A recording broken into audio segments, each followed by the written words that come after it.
easy to become connected, but it sometimes feels to me like it's superficial. It's on the surface, it's this connection, but we don't really know each other. And if there's not a strong relationship, now, if your buddy is incredibly busy, don't ask him for, hey, let's go play golf and let's go play paddle, or let's go for a hike. Like, the guy's not going to have that time. So respect that he doesn't have that time. He's not going to be able to meet. He's not going to be able to do the normal things that you would normally do when you guys aren't hectically busy. So, like, what value can you offer without a meeting? Those little things that you're mentioning actually puts us in a position where other people firstly know where we're going through and why we are less active, or why we're not pitching up to certain events. Before we start this podcast, I've got one little favor to ask you. Can you please hit the subscribe button down below so we can help more people every single week? Thank you. Welcome to the Right Place podcast, where John and I talk about all things business, relationships, and networking. And today, John, firstly, welcome back to me. I think I've been off the screen for about 2 months, and we will talk about that a little bit later as well. But I did miss this. I was so energized yesterday and today preparing for today, and I really missed our interaction. So how have you been in the last 2 months? No, thanks, Rudolf. It's good to chat to you again.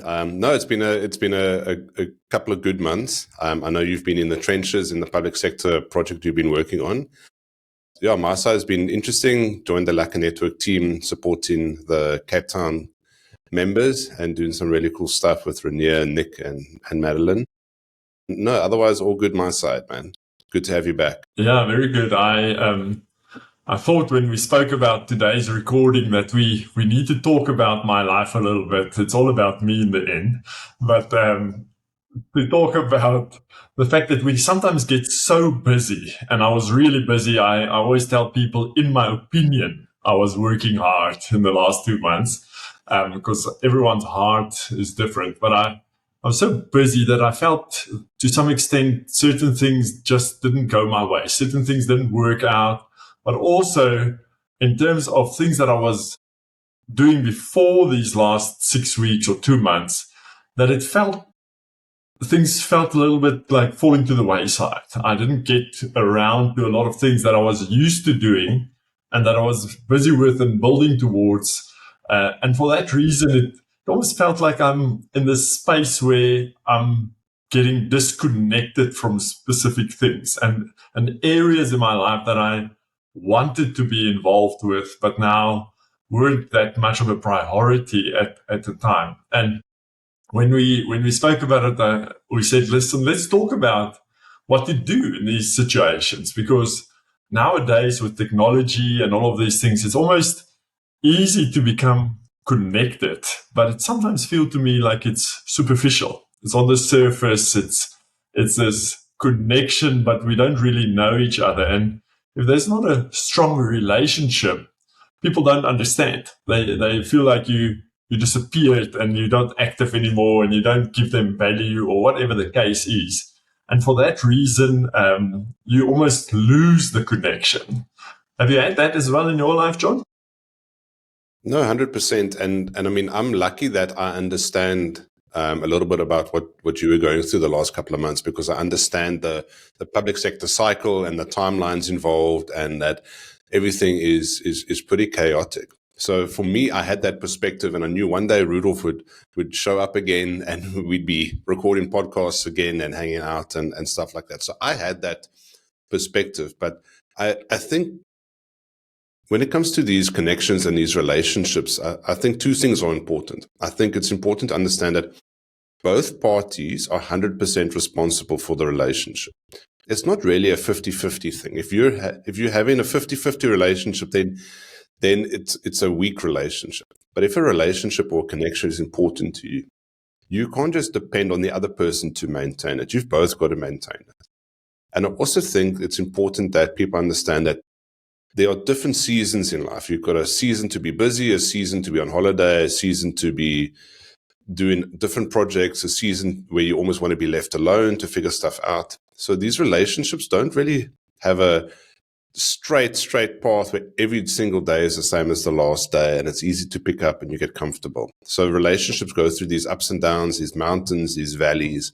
And if you maintain that perspective and understand that when does my connection or when does my relationship need some help or need me to step in, then I think you can maintain a relationship through whatever comes your way. Yeah, I fully support that. Interestingly, I had that conversation over the weekend with someone, and it was all about marriage and your married life.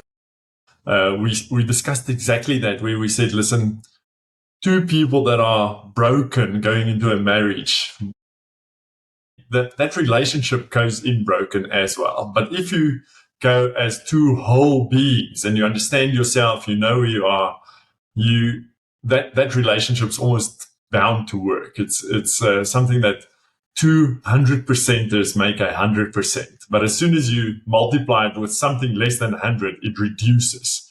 And people don't understand it. We always think that we're going to fix the other person, which is not the case. It never works out that way. And moving away from married life, but in business relationships, it's the same.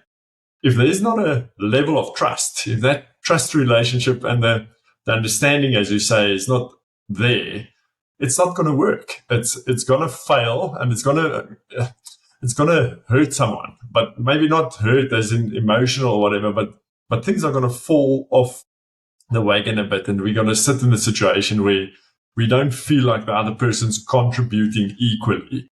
And from my own perspective, I communicated obviously that I'm going to be busy. It's this wild ride. Things happened in my life as well. A whole lot of things. I think I posted on LinkedIn. We moved. Our dog got put down 2 weeks later for illness suddenly. And then there was this situation with my brother and the police and the whole thing that I also posted about on LinkedIn. So things just happened, and I was already busy and under pressure at work, so much so that I was working 12-hour days.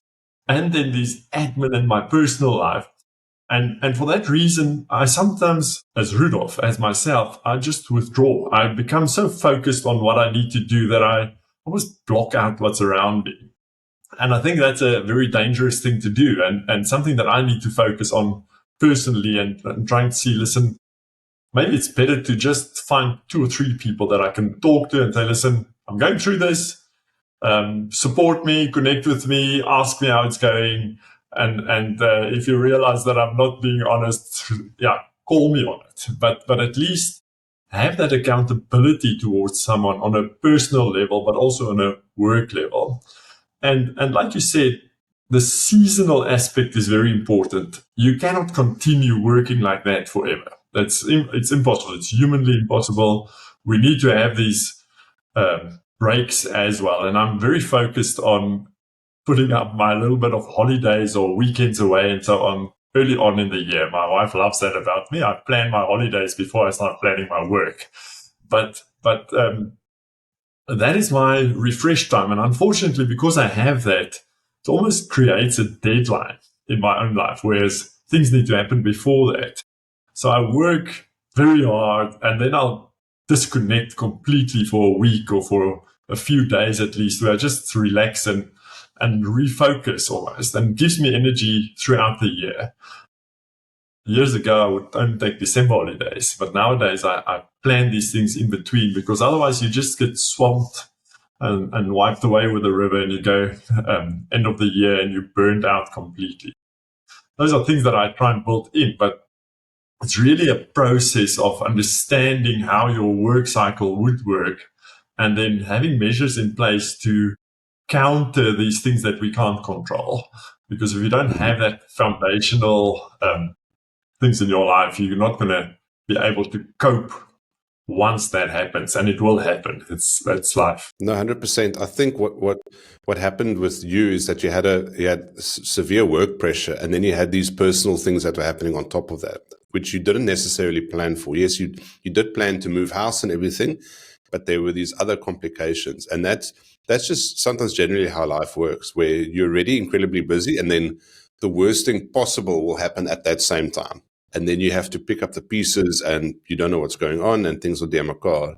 But it's impossible to plan for every eventuality.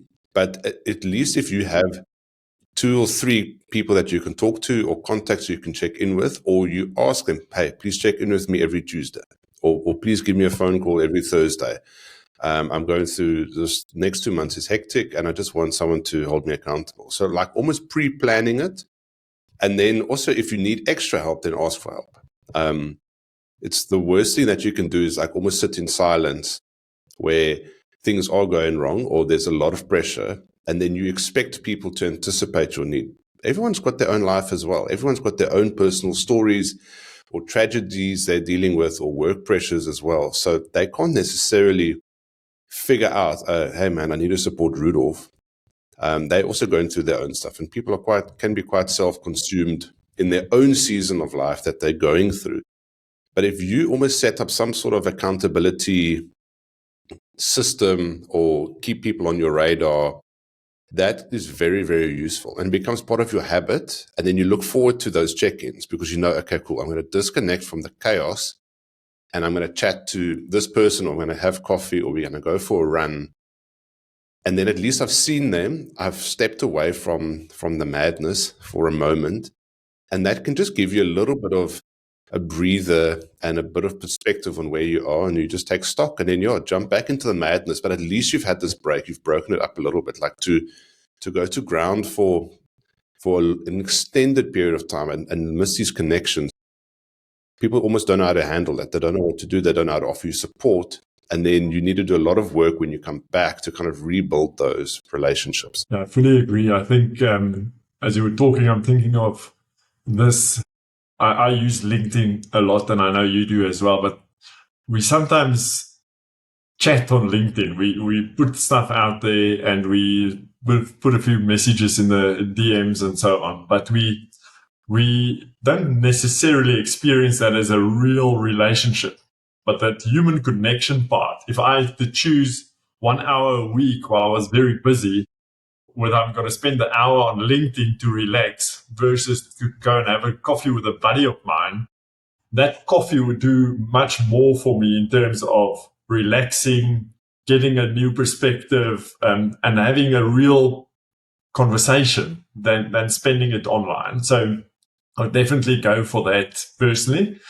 I quickly want to position something with you that I'm thinking of. I remember years ago when I was still doing a lot of proposals and so on, work, also seasonal work. I would be very busy for a period of time, like now, in the cycle of the PFMA in the public sector. But in that time, you almost don't have the energy or the capacity to market or write proposals or to tender almost for work after the city season is finished.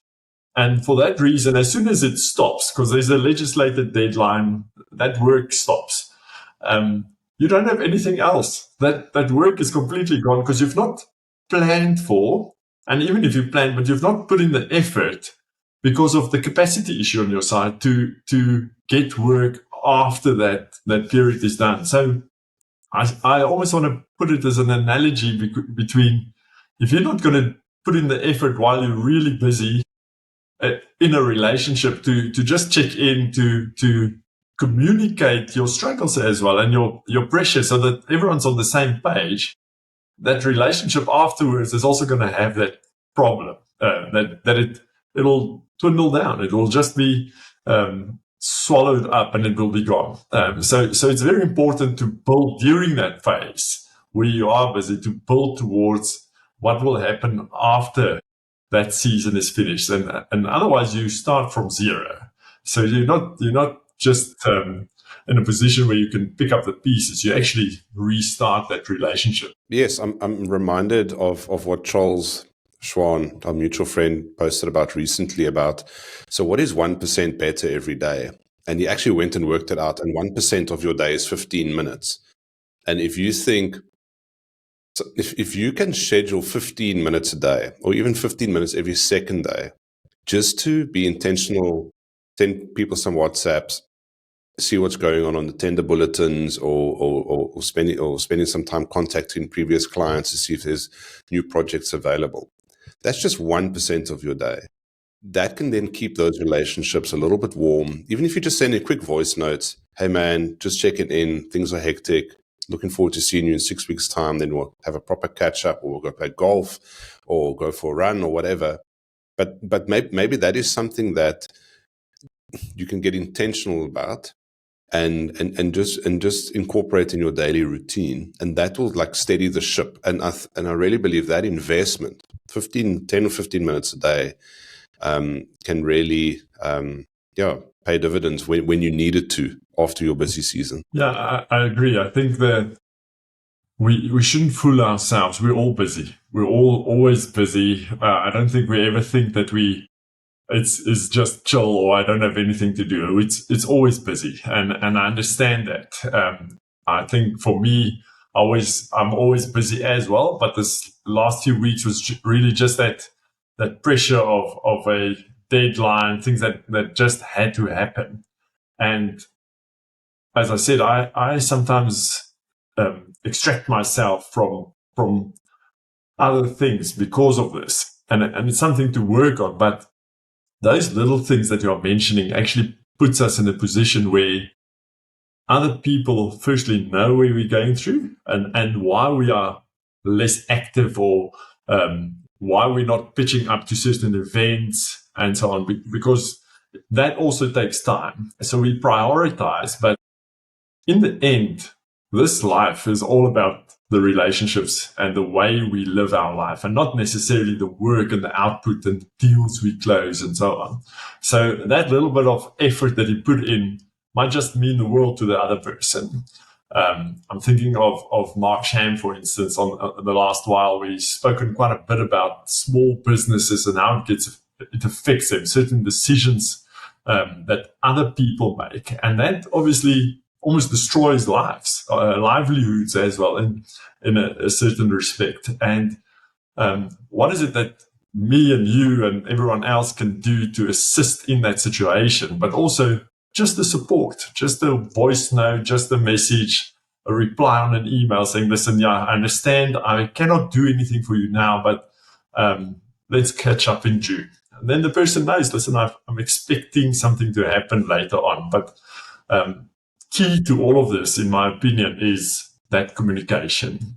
We can do anything. We can be very busy, but if we don't communicate and almost curtail the expectations to an extent, the other person will feel like you're neglecting.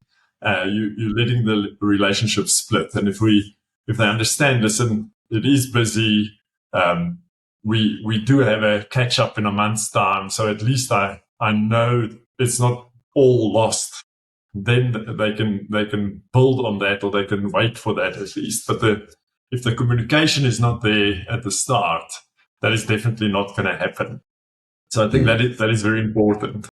John, before you go into something, because I can see you want to say something now, but before you go into something else, I prepared something that I think we can do a little bit different. And I thought, let's, instead of talking for 40 minutes on the same topic and throwing some ideas around, let's do a bit of a quick fire tips session. We both prepared a few things that we believe could be important or could help other people in the same situation. The way we're going to do it, John, is you're going to throw out your little bit of a tip, explain it a bit, and throw it back to me, and I'll do the same. So I don't have a timer, but we'll try and aim for about a minute on each and do 10. It gives us 10 minutes, and then after that we can close off. It's a very short and sharp way to almost end this conversation. But the reality is that we're all going through this. We all have our peak seasons. We all have our little bit of strife and issues in life. But what do we do when we're there? What can we give people to try and alleviate or reduce the stress in that position? So the pressure is on you, John, to start with the first one. No, thanks, Rudolf. No, I think the first one is a slightly obvious one, and maybe one that I alluded to earlier, talking about the 15 minutes, and that's doing quick check-ins. If you do a quick check-in every day, just do one person a day. I'm going to phone Rudolf. I'm going to phone Ben. I'm going to phone Hannes. I'm going to phone Jordan. I'm going to phone Charles, and just send a short message or a Slack message or a LinkedIn DM or something like that. That will really keep that door open. And it's not necessarily saying, I'm busy. It might just say, hey, what's happening in your life? Or how's that project going? You're showing interest in them, and you're not using it to vent about how frustrated your busyness is, but you're just showing interest in them. And then you can have a short conversation whenever you get to it. But I think that is something very simple that all of us can do. Your side? Yeah, very good. Mine is almost the same, but a little bit from my perspective and not asking about the other person. And that is to give brief and regular updates. Everyone knows that I'm busy. I'm going through this personal issues. I've got this work pressure or so on. And every now and then I can just give them an update, say, listen, we're moving forward. The deadline's approaching. We're going to make it, or we're really under pressure here. So give the person insight into what you are busy with. It's not like you expecting them to do anything about it, but at least they would then understand it. It comes back to communicating what you are going through, what you are busy with, so that the other person is also involved in it. And it shares life. It shares what we are busy with. So for that update, it gives us a little bit of insight into what John is doing at the moment. At least then I understand. And apart from that, I feel like I'm involved in this. I'm a part of that process. So I think a brief update every now and then to a few friends, and even if it's the same one to 10 different people, could help them to also position the relationship from their side as well. John? No, excellent. I love that one. I think that can be really empowering to the whole relationship, and people can see a different perspective of you. Yes, number 3, I would say is use voice notes. I know there's a lot of people that are allergic to voice notes, but I've got some friends, and we end up sending a 6-7 minute voice note.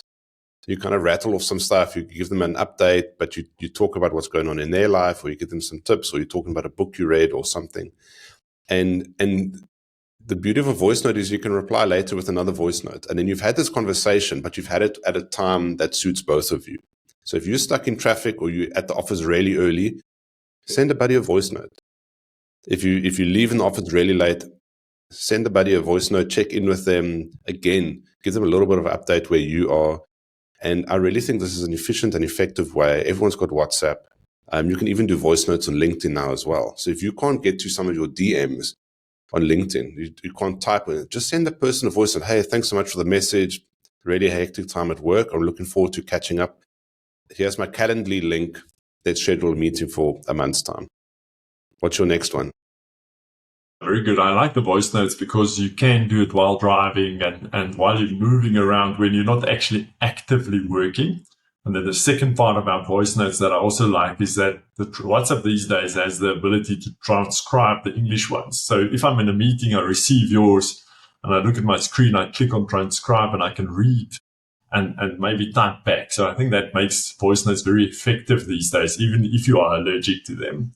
The next one is about celebrating milestones. We all still have a little bit of time, and we always see what other people are busy with. And last night I spoke to someone about the jealousy aspect behind Facebook. Sometimes we see everyone's amazing lives, and we're sitting here and we're working, and things are not going our way. But when we see these type of things, celebrate that with the other person, give them that bit of feedback saying, listen, yes, I see you've been to this event and it looks cool, but just keep that communication going through celebrating things that happen in their life as well. And maybe on your own side as well, as you reach certain targets, as you move through this process, share that and celebrate with the other person saying, listen, I know you know about this situation, but currently this is what's happening, or this is where we are. Things are moving forward and we're making progress in that. Yeah, John? Yeah, next one would be like a shared digital workspace where we're looking at like collaboration tools to streamline communication.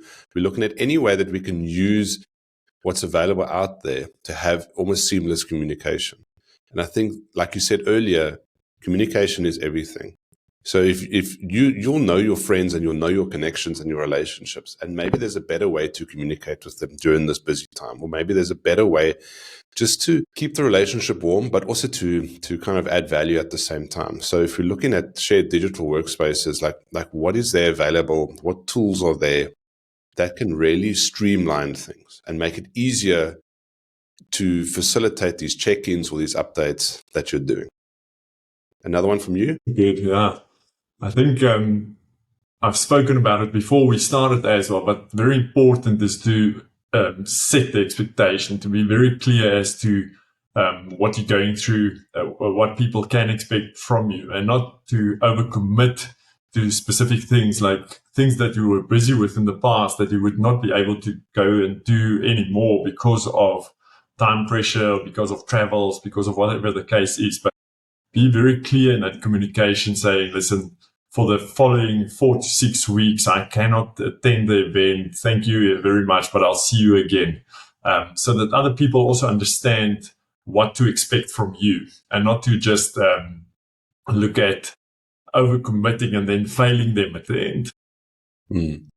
Yeah, I think that one's important, because the worst thing that can happen is no communication. Because then people are like, yeah, but are we not friends? Are we not buddies anymore? What's actually going on? So a little bit of communication is better than no communication. And then having these boundaries and then setting expectations, I think is really crucial. I think one that's important there as well in terms of the boundaries is offering value without a meeting.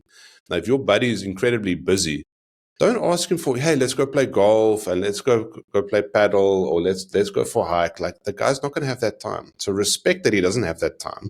He's not going to be able to meet. You're not going to be able to do the normal things that you would normally do when you guys aren't hectically busy. So, like, what value can you offer without a meeting? So, like, sharing helpful resources, sharing a podcast that you read, or book excerpt, or something like that, can just keep the relationship going and say, hey, man, I thought of you. I heard this. Here's a short video. Maybe this will help. Or maybe the guy listens to the podcast while he's driving around between clients during his busy time. And that gives you something to talk about when you catch up later. Hey, man, such a good podcast you sent to me. So that maintains the relationship without putting the pressure on to meet in person. You got another one? Yeah, the very one next one I called drive-by updates. So it's that quick, just the check-in or showing your face. And I'm reminded I went to Nampu, and one of our church friends was there working in a studio as a producer. And I knew he was there, so I asked around and I found the studio, and I literally just walked backstage, shaked his hand and walked off. Didn't say a word because they're concentrating and everything. And then afterwards, about an hour later, it was his break. He sent me like 10 messages, very happy that I just showed face. And I think that is something to also do, is a quick smash and grab almost. Just go in and out, give the guy a chocolate or a coffee, or just say how's it. If you know you're in the area, just pop in and say how's it, without taking 2 hours out of his day, because we know that can't afford that. But they have that quick takeaway drive-by meeting. Yeah, awesome. I love that one. I think that's really cool, because you still made the effort. It's like going to a restaurant and you see a friend on the other side of the restaurant. Walk there and just shake his hand. That's going to mean so much. You don't have to have a half an hour conversation and interrupt it. You just walk past, shake their hand, and that does so much. And maybe he'll give you a call the next day and you set something up.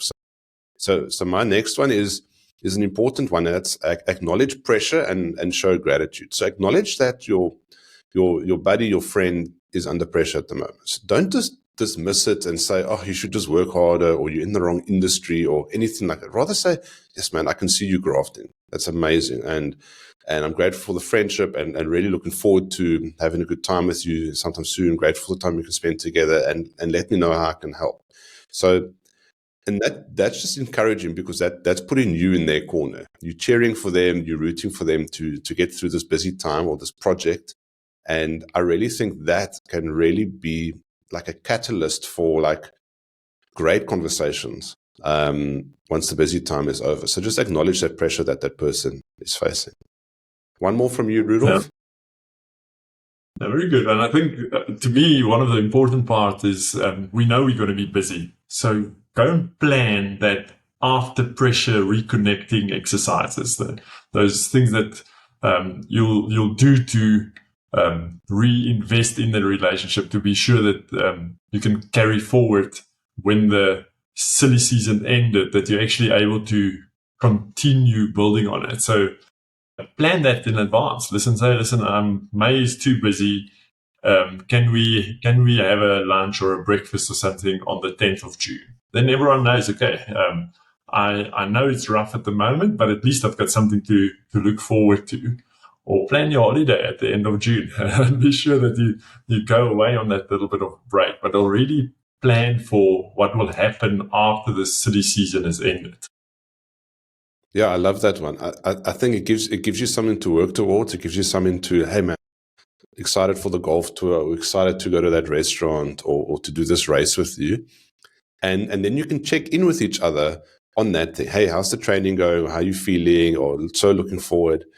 So you're giving your buddy space, but you're giving him something to look forward to. No, that's an excellent one. Yeah, John, it was a nice conversation, and I think what I like about it is I've also learned a few things to do next time this happens, where you almost feel like you're all alone on your little island doing so much work that you can't get to the things that you actually want to do, and yeah, every time someone tells me that I need to plan better, I want to fall over because, yeah, obviously they don't understand that situation. But also, we can plan better, but we can plan to build on these relationships going forward as well. And I think that is the essence of what I thought we can discuss today. And I felt that it came through quite nicely, and hopefully it works for someone. No, 100%, Rudolf. I'm glad you're back in action on the podcast side, and you got through this up and down last couple of months, and you're happy and smiley. That's excellent. And I think there's a lot of practical things that you can do. I think it's intentional. You know your relationships are important to you. You know your connections are important to you. So use the technology. Schedule reminders for yourself to check in with people. There's a lot of small little things that you can do that, even if you're busy, it will just stop you in your tracks. Hey man, this is important. I need to send this voice note. I need to send this email. And that's really going to pay dividends when your busy time is over and you can reconnect with your friends and family as well. Oh, very good. Yeah, thanks, John. It was nice chatting to you again. Good luck for your week and for everyone out there. We will see you again at the right place. Cheers, Rudolf.